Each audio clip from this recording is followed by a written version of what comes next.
You wouldn't know it to look at me walking through the halls of the high school where I'm the principal, but my home life is a shambles. My name is Sarah, and while I've managed to carve out a respectable career in San Diego, my personal life has been teetering on the brink. I'm 34, a mother to twin 4-year-olds and a lively 1-year-old son. My husband, David, once a passionate graphic designer, has let his career and our relationship gradually fade. What hurts isn't just the disengagement, it's the eerie calm with which he's surrendered, leaving me to juggle our finances, our children's endless needs, and my demanding job. You see, while I was building my career on integrity and hard work, David's contributions dwindled. His absences grew longer, and his excuses became flimsier. I often caught him lying about where he had been, his phone buzzing with texts he hurriedly swiped away. Our arguments would end with him turning away, muttering about needing space. His parents lived just down the road. One would think they might offer a helping hand or at least some moral support, but no. They turn a blind eye to our struggles, more focused on their financial woes. They sometimes expect me to fix it. It's just a rough patch, they'd say. Marriage is full of them, dismissing my worries like dust off their shoulders. The tension reached a boiling point last month. It was a Thursday evening when the sunset painted the sky in strokes of orange and pink, a stark contrast to the storm brewing in our dining room. David had been quieter than usual, his eyes not meeting mine. The kids were at my mother's, a rare evening alone that might allow us to mend things or talk openly. But David had other plans. I think we should get a divorce, he said abruptly, sliding a stack of papers across the table. His voice was flat, emotionless. I don't want to drag this out, and I don't want to fight over custody. I think it's better for the kids if they stay with you. I stared at him, the words not fully registering. You want to leave us? I managed to say, my voice a mix of disbelief and anger. It's for the best, he replied, standing up to leave the room. I'm not good for you, Sarah. You and the boys will be better off. The shock gave way to a numbing clarity. It wasn't just his withdrawal from us, there was someone else. The signs had been there, and I'd chosen to ignore them, buried under the weight of daily responsibilities. But now, faced with losing what I'd worked so hard to keep together, a fire ignited within me. No, I wouldn't let it end like this. I called my lawyer friend the next morning. I need to know what my options are, I told her, and I need to know how to protect my boys. She promised to help, and as we delved deeper into the legalities, she suggested something that hadn't crossed my mind. Let's see if he's telling the truth about why he wants out. Sometimes the reasons are more financial than personal. The next few weeks were a blur of meetings, phone calls, and late nights poring over bank statements and credit card bills. I became a detective in my marriage, tracing the outlines of a betrayal that went deeper than I'd ever imagined. As I dug deeper, I uncovered more than just a trail of deceit. I stumbled upon a financial abyss. It turned out David's parents had coerced us into covering their gambling debts with the pretense of a medical emergency, debts they never intended to repay. They had gambled away their savings, and now they were gambling with my family's future. The revelations stung, not just the betrayal, but the sheer audacity of it. And with each discovery, my resolve hardened. David and his parents would have to answer for the chaos they'd caused. But how deep did the deception go, and at what cost would my pursuit of the truth come? The stakes were higher than ever, and as I prepared to confront them, I knew I was stepping into a battle that would change our lives forever. But I was ready, for my children, for myself, and for the justice we deserved. David's indifference had grown into a gaping chasm. His late nights and secretive calls now made twisted sense, but knowing betrayal was at play didn't prepare me for the web of lies I'd uncover. I started pulling on threads, and the whole fabric began to unravel. It all began with a simple enough task, sorting through our financial statements, which David had always managed. I'm better at keeping track, he'd insisted early in our marriage. Trusting him, I focused on our boys and my career. Now I pored over every transaction, every withdrawal that didn't make sense. There were payments to unknown accounts and charges from places David should have had no business with, literally and figuratively. I enlisted the help of a forensic accountant, a contact from my lawyer friend who raised her eyebrows more with every document she reviewed. Sarah, there's a consistent pattern of large withdrawals around the same dates every month, and look at this. She pointed at the screen, showing payments to a luxury apartment downtown. These apartments are far beyond what a freelance graphic designer could afford on an erratic income. It seems he's maintaining a lifestyle you weren't privy to, she concluded, her tone a mix of sympathy and indignation. Fueled by these revelations, I confronted David one evening. His face, usually so unreadable, flickered with something I hadn't seen in a long time. Fear. "Sarah, I can explain," he stammered, but I cut him off. "I don't need your explanations, David. I need the truth. All of it." His confession poured out like water from a broken dam. The apartment wasn't just his, he shared it with someone. "It started as nothing serious," he began, a cliché that made my heart sink further. "But it became more over time. I was going to tell you when... After you drained our savings," my voice was cold, foreign to my ears. He had no answer. The man who'd vowed to be my life partner had gambled our future on a fling, undermining our stability with every secret rendezvous and every penny spent on this other life. But it was the next part of his tale that turned my blood to ice. The money wasn't just for him or his lavish indiscretions. David's parents were more deeply involved than I had suspected. They knew about his affair, covered for him, and worse, they had encouraged him to take money from our joint account to cover their gambling debts. Playing on his weaknesses, his fear of losing their love, and the debts they threatened to disown me if I didn't help. David confessed, his eyes not meeting mine. Their manipulation knew no bounds. They had exploited their own son's failings to keep their heads above water, not caring if it meant pulling us under in the process. My next steps were clear. If David and his parents believed they could use me to clean up their messes, they were sorely mistaken. My response had to be as calculated and cutting as their deceit. I spent nights strategizing with my lawyer, laying out the groundwork for what would be a devastating legal battle. I would file for divorce, yes, but on my terms. We would go after not just the dissolution of marriage, but also the full disclosure and repayment of every unaccounted dollar. David's parents would not be spared either. Their complicity had signed them up for the fallout. As for custody, I told my lawyer, my voice steady, "I want full custody of our boys. He's proven he can't be trusted with finances. How can he be trusted with their well-being?" She nodded, her expression grim yet determined. "We'll make sure the court sees it that way, too." As we prepared our case, a quiet rage simmered within me. The man I had loved and the family I had trusted had all betrayed me. But they had underestimated my resolve as a mother, as a woman scorned. I was ready to fight to reclaim not just my finances, but my dignity and my children's future. Little did I know the biggest storm was yet to come. David and his parents would not go down without revealing secrets that would shake the very foundations of what little trust remained. It was during one of those long nights filled with strategy sessions with my lawyer that we uncovered something that would turn the tide in ways I hadn't anticipated. It wasn't just any secret. It was the kind of revelation that could shatter lives. "We found something in David's financial transactions," my lawyer said, her voice a mix of excitement and seriousness. "It's not just the gambling debts or the apartment. There's a series of payments made to a private investigator." I froze. A private investigator? What was he investigating? She paused, flipping open her folder. "It seems he was looking into someone very close to us, Sarah. He was investigating you." The room spun as I absorbed her words. My mind raced, trying to piece together why David would hire someone to watch me. Was it to find grounds for the divorce or something more sinister? But as we dug deeper, the true purpose became horrifyingly clear. The investigator had a secondary client, my lawyer continued. David's parents. Not only were they funding his betrayal, but they were also orchestrating an attempt to paint me as an unfit mother, using whatever means necessary to strip me of custody and protect their financial interests. The depths of their betrayal know no bounds, I whispered, fury building with each breath.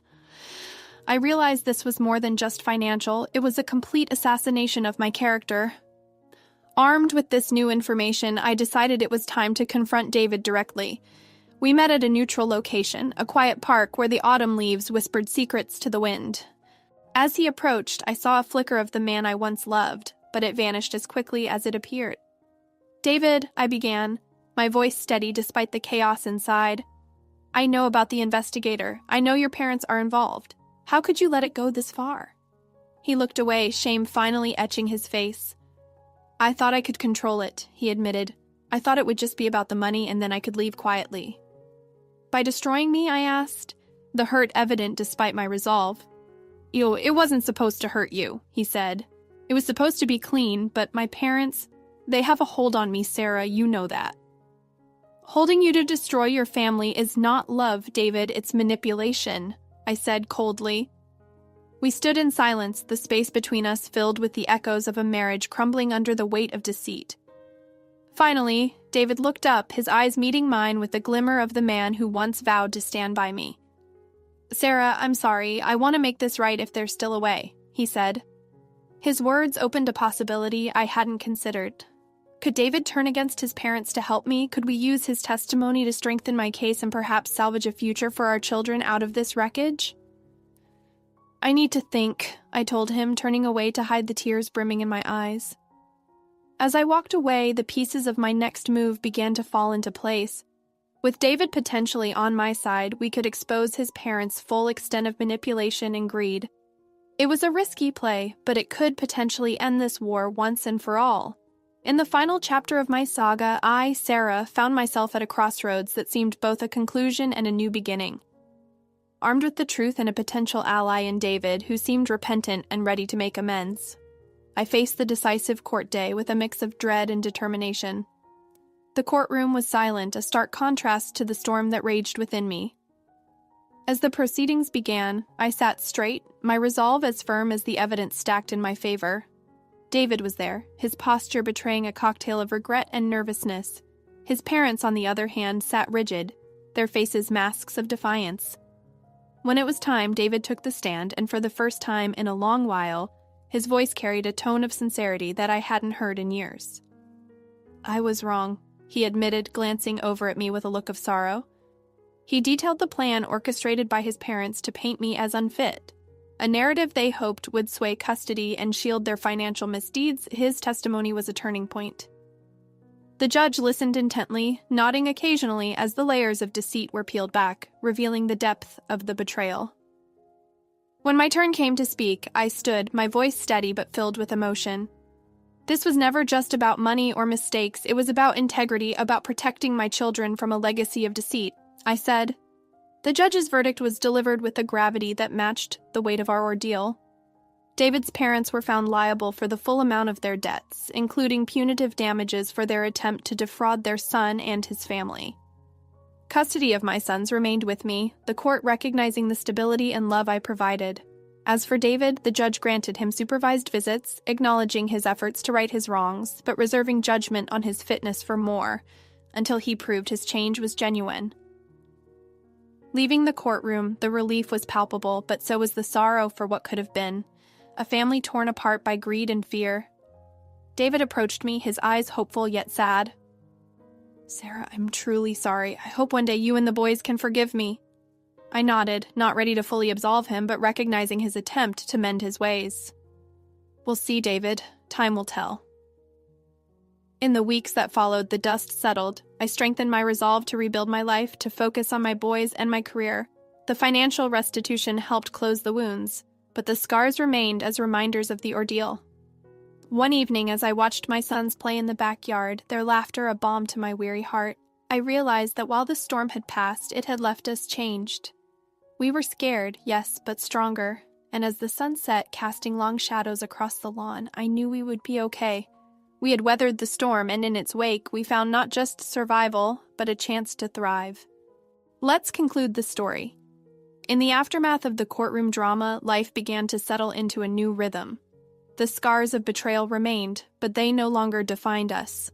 David, despite his remorse, had a long road ahead to earn back trust, but his willingness to change offered a glimmer of hope.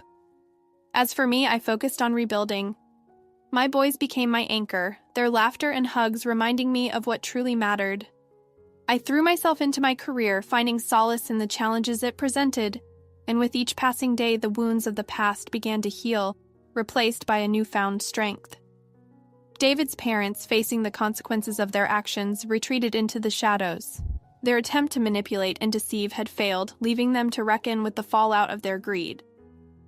But amidst the chaos, there was also forgiveness. Forgiveness for David's mistakes, forgiveness for the pain inflicted, and forgiveness for the shattered dreams. It was a journey fraught with obstacles, but it was also a journey of resilience and redemption.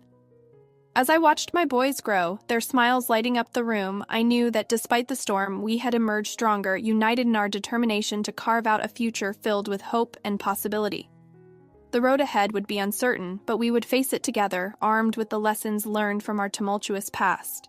In the end, it wasn't the trials we faced that defined us, but rather how we rose above them, finding strength in the face of adversity and love amid chaos. And as the sun set on one chapter of our lives, I knew that the best was yet to come. Thanks for watching. How did you find the story? Let me know in the comments below. Don't forget to like this video and subscribe to our channel for more awesome stories like this. Your feedback and support mean a lot.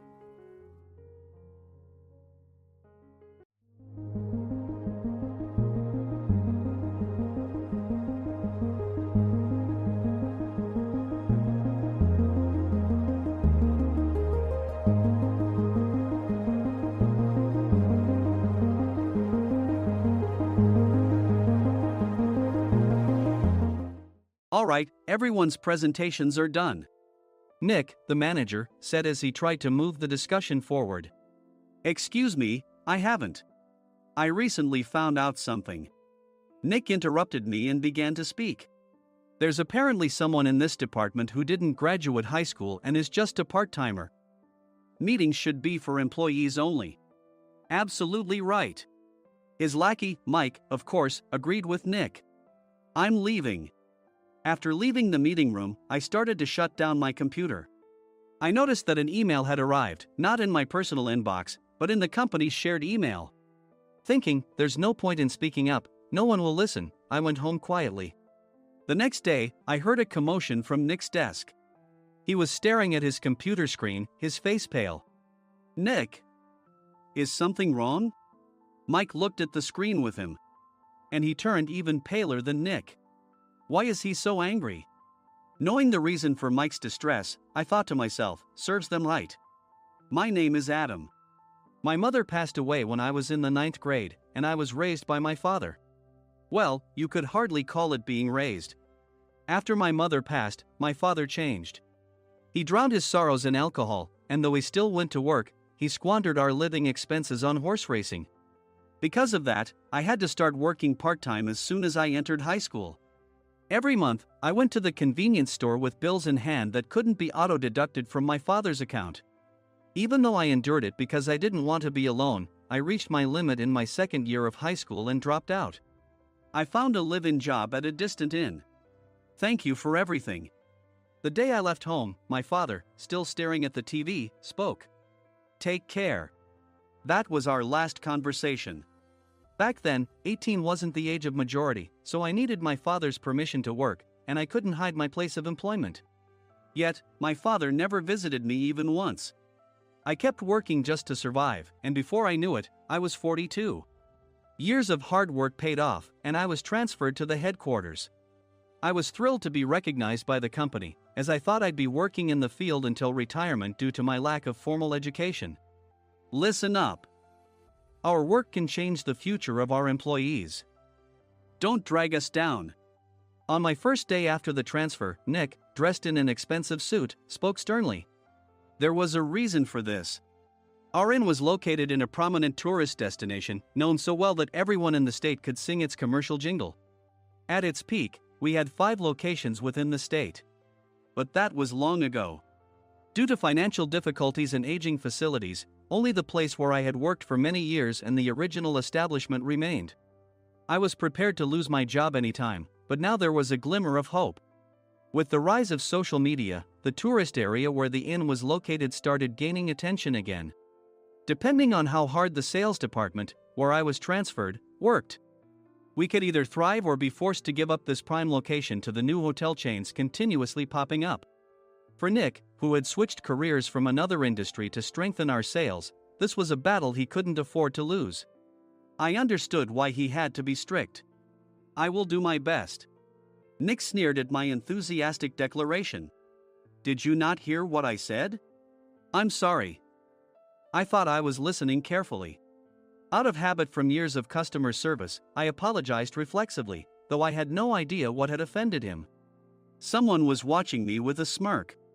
In this department, there are those who are expected to excel and those who have been shoved here because they have nowhere else to go. You are the latter. It was Mike, the section chief. He's 7 years younger, at 35. But he was called to headquarters much earlier than I was and had been moving around within the headquarters ever since. I'm not jealous, but I can't accept that he's my boss. Graduating from a prestigious university, he has an unusually high pride and caused many problems as a newbie, making things very difficult for me when I was the front desk leader. When I found out Mike was transferred to the sales department a month before me, I was disheartened. Mike is right. With just a middle school diploma, there's not much you can do. Don't even think about achieving results. As if I didn't exist, Nick remarked, I'm thirsty. Mike eagerly ran to the coffee maker. It seems Mike is Nick's lackey. I regretted being happy about my transfer to headquarters, wishing I had stayed on site forever. Send a direct mail to every company on this list by the end of the day. Nick only assigned me tasks that even a new graduate could handle. What? There are over 1,000 companies. You want me to send to all of them by today? Yes, if you and your fellow misfits split the work, even those with nowhere else to go should finish by today. I glanced at the employees typing away expressionlessly. They were worn out from customer service, only thinking about leaving on time, or were women reassigned after having children, with zero motivation for work. Even Sam, a new graduate from the same university as Mike, who was supposed to be among the expected achievers, had no enthusiasm for the job, having joined the company wanting to do customer service. I don't care what they say, I plan to quit anytime, he said. Only Nick and Mike were highly motivated, making all the decisions between the two of them. I originally only wanted to work at the inn to survive and had no particular attachment to this job. I swallowed my words, thinking I had no right to reprimand them. About a month after the transfer, Nick told us with a frustrated look. To commemorate the 50th anniversary, we've decided to create a plan exclusive for one group per day. Originally, Mike and I were supposed to come up with it, but our president, Mr. Thompson, insists on hearing everyone's opinions. So, you all get a chance. As Nick explained, Mike began handing out prints. Make sure not to embarrass Nick. If your ideas are half-baked, you'll have to redo them. It seemed that they had printed his handwritten notes by Mr. Thompson, which included several questions and a section for free responses. It made sense why Nick had to seek our input, given that all responses had to be submitted to Mr. Thompson. We were given a week to think about it, and a meeting was scheduled to compile our ideas. My plan is to let guests enjoy both the old and modern America. Nick began the presentations. Guests would watch a master confectioner at a nearby traditional sweet shop make sweets in front of them. The welcome drink would be premium tea in a bottle. Nick's plan was certainly attractive. After his presentation, Nick called on us to present in the order we were seated. Just as I stood up for my turn.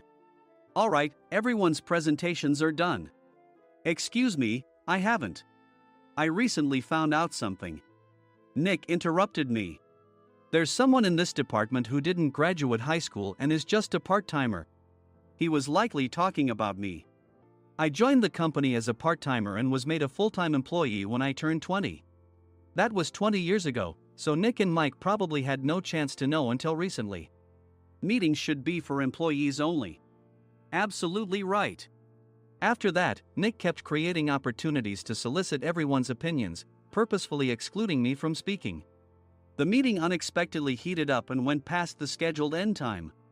A few people asked to leave, and the discussion continued with the remaining few. Still here? Normally, you'd leave in that situation. Though I had no attachment to the job initially, hearing kind words from customers made me want to make them happier. For someone like me, with nowhere to go, the inn was my home and customer service was my life. I felt pathetic about my current self. I'm leaving. I left the conference room and started shutting down my computer. I noticed an email had arrived, not in my personal inbox, but in the company's shared email. Thinking no one would listen to what I had to say anyway, I quietly went home. The next day, while preparing the DM as instructed, I heard a commotion from Nick's desk. In his haste to stand up, he hit his knee on the desk. He stared at his computer screen, his face pale. Nick! What's wrong? Mike, thinking he should be the first to rush over, approached Nick while still wearing his coat. He peered at the screen with Nick. And he turned even paler than Nick. Why is he so angry? Who is responsible for this company? Nick, more irritated than ever, asked, and Mike answered without checking. Probably Sam. Sam wasn't there because he was attending a morning training session for new hires. Nick gave up on getting angry and returned his gaze to the screen.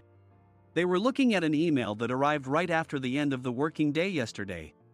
Apparently, no one, including me, had checked it before leaving. The email was from a large company that used us for their annual employee trips. The president and executives of that company also frequently used our services personally. President of the company, Mr. Mason himself, had declared that neither he nor his company would ever use our services again. Well, some companies cancel their employee trips or stop using our services due to financial struggles.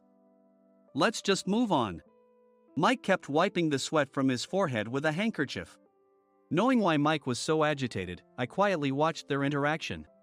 Do you know how much revenue we get from that company? We can find other guests to fill the rooms, but we'll lose the banquet costs, gift shop revenue, rental car fees, and more. Moreover, the gifts were supposed to be prepared by the traditional confectionery shop involved in Nick's proposed plan. If it's known that we incurred such a huge loss at this critical time, Nick's position in the company would be jeopardized. Nick took a deep breath, seemingly trying to calm himself. All right, Mike. Go to New York right now and apologize to Mr. Mason. What? You're coming with me, right? I have urgent work to do. I trust you, which is why I'm entrusting this to you. Please. Mike, believing Nick's sincerity, agreed with a determined look on his face, saying, yes. That's Nick for you. Even if Mike went to apologize, Nick would shift all the blame onto him if the client didn't change their mind.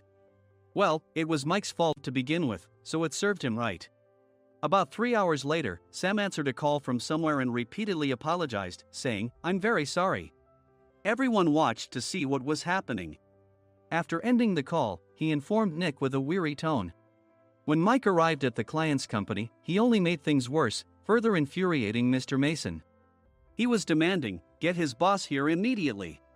It was no wonder Sam was exhausted, dealing with such a call right after returning from training. What is that idiot doing? All right, Adam, you're coming with me. If sacrificing Mike didn't work, then I must be next. Normally, I'd want to refuse at all costs, but I saw an opportunity in this situation. If I can be of assistance, I'd be happy to join you. I obediently followed Nick, and we flew to New York. When we introduced ourselves at the reception, it became clear how serious the situation was, as the receptionist personally escorted us to the president's office. Angry voices leaked through the door, making both Nick and me uneasy. Excuse me. I'm Nick, the supervisor. I understand my subordinate has caused you trouble, and I deeply apologize. Nick, with his experience in the corporate world, knew enough to offer an apology before excuses. However, his customer service skills left much to be desired. I sighed as I saw Mike trembling like a small dog in the corner of the room. What kind of training are you giving your subordinates? Mr. Mason glared at Nick with a red face. The intensity of his gaze made even Nick take a step back. Regrettably, I joined this company only 2 years ago and was unaware of Mike's issues. I should have identified his shortcomings sooner. Indeed. I should have realized sooner. No sensible person would come to apologize and then give a lengthy presentation on the drawbacks of not using their in. Nick froze, his mouth slightly open. Suspecting the worst, I picked up the documents that had fallen to the floor. It seemed Mike hastily prepared these documents on the plane, listing the disadvantages. Disadvantage 1: if you change the venue for the company trip, employees might suspect it's for cost-cutting reasons, leading to a negative impression. Reading it aloud half-jokingly, Nick snatched the papers from my hand and checked the contents with a furious expression. Among the stack of documents was a receipt from a nearby convenience store's copy machine. I felt a pang of dread, hoping he hadn't shown the receipt as well. What do you think he said when I asked what kind of nerve he had to do this? I'm very sorry. Faced with the dire situation, Nick must have thought there was nothing left to do but apologize. In a voice smaller than I'd ever heard from him, he uttered words of apology. He said, "I'm a Harvard graduate. I don't believe I said anything wrong.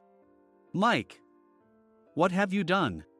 Forgetting his plan to pin the blame on Mike, Nick yelled loudly, even in front of Mr. Mason.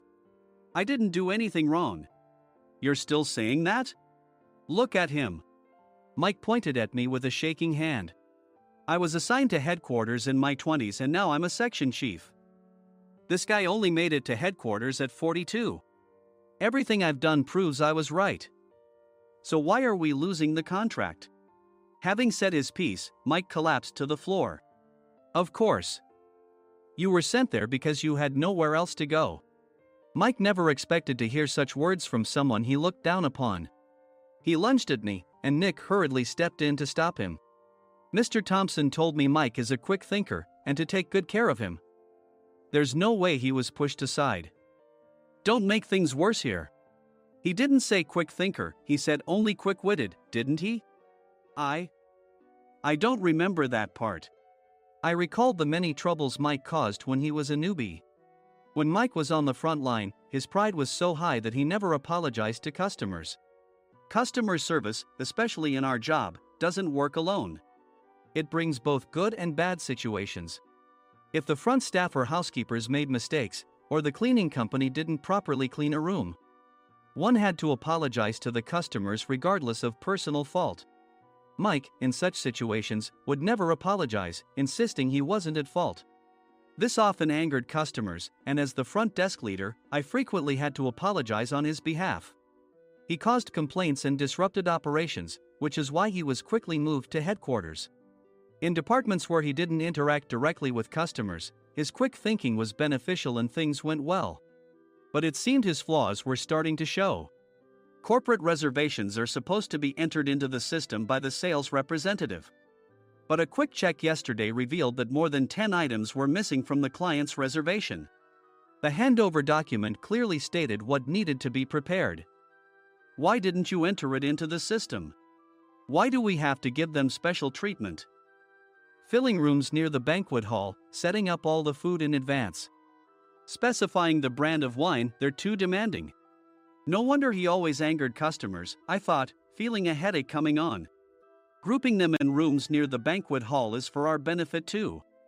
It makes it easier for the staff to set up beds and serve breakfast since everyone's schedule is synchronized. As for the other requests, Mr. Mason suggested them to lighten our load. I didn't know that. Nick finally seemed to realize that Mike was the one who had angered the client. What did you say to them? I just told them we wouldn't give them special treatment anymore. We shouldn't waste effort on things that don't bring in money. I was utterly exasperated at his lack of understanding of customer service. Of course, we shouldn't comply with unreasonable demands. But carrying over successful practices from past stays makes customers feel remembered and enhances their experience. Good memories encourage repeat visits. That's part of our job. I looked down at Mike, who was sitting on the floor. In our job, nothing is a waste. Mr. Thompson likely moved you to the sales department, hoping you'd finally understand this. How do you think he feels now that you've failed to meet his expectations? Mike, tears in his eyes, fled the president's office. I was amazed he still hadn't apologized. You have it tough, Adam. It's okay, we're all employees of the same company. I deeply apologize for this disrespectful incident. Especially after all the care you've shown us. If it weren't for you, Adam, I really would have stopped staying here. When I heard you were moving to the sales department, I was willing to reconsider if you handled it. Seeing us talk so amicably, Nick's face contorted. Do you two know each other? Adam's service is excellent. I always requested him specifically. Normally, we don't accept specific staff requests, but we made an exception for Mr. Mason, adjusting my shifts accordingly. He had personally stayed at our hotel just before my transfer, and during casual conversation, I mentioned, I'm moving to the sales department soon. If I hadn't told him then, things could have been much worse. Please continue to take care of us. I look forward to it. On the return flight, Nick awkwardly offered me a can of beer. It's still working hours. Of course, I had no intention of forgiving him for a single beer. Nick might try to pin everything on Mike and avoid any consequences. While pondering this, a startling fact came to light. Nick, the tea bottles for the plan have arrived. I handed Nick a bottle labeled with our inn's name. They look good. What are you talking about? These are plastic bottles. I had assumed we would use the trendy, high-end bottling tea. But what arrived were ordinary plastic bottles of tea with customized labels. The only unique aspect was the label, which had the inn's name, making it look customized. Upon further investigation, I discovered that a substantial amount of money was set to be paid to the tea company. It was priced like bottling tea. Does this plastic bottle really cost $100 each? The tea inside is specially blended for us. The extra cost is for that. Wouldn't it be better to use another tea company? Or is there a specific reason we must use this one? As Nick continued to make excuses, I showed him a printed email. I informed the tea company's president, Mr. Mitchell, that we discovered irregular payments and he confessed. He said you two were high school classmates and planned to split the extra money. That idiot. Why did he confess? That's not important. You should worry about yourself, this could turn into a police matter. Opening the bottle cap, I suggested. How about calming down with this tea? It supposedly has a relaxing effect. Nick drank the tea frantically. In the following days, decisions were made about their fates. Mike was reassigned to the General Affairs Department, with no chance of transfer or promotion, as per Mr. Thompson's orders. As for Nick, since the payment to the tea company hadn't yet been made, he narrowly avoided legal trouble. Instead, he was encouraged to leave the company, and to avoid further complications, Nick submitted his resignation. Rumor has it that connections between HR departments have made it difficult for him to find new employment. Even though it was good to have those two gone, something unexpected happened in the sales department. Everyone became motivated and united in refining the 50th anniversary plan. In the end, my plan was adopted. We collaborated with the Tourist Information Center to provide personalized guides. The plan, tailored to the number of guests, was truly special for the 50th anniversary. Hey, is Adam's family coming to stay? I immediately booked that special plan for my family. Sam noticed it on the reservation list and quickly picked up on it. Yes, I'm inviting my father. That's great. I might invite my parents too.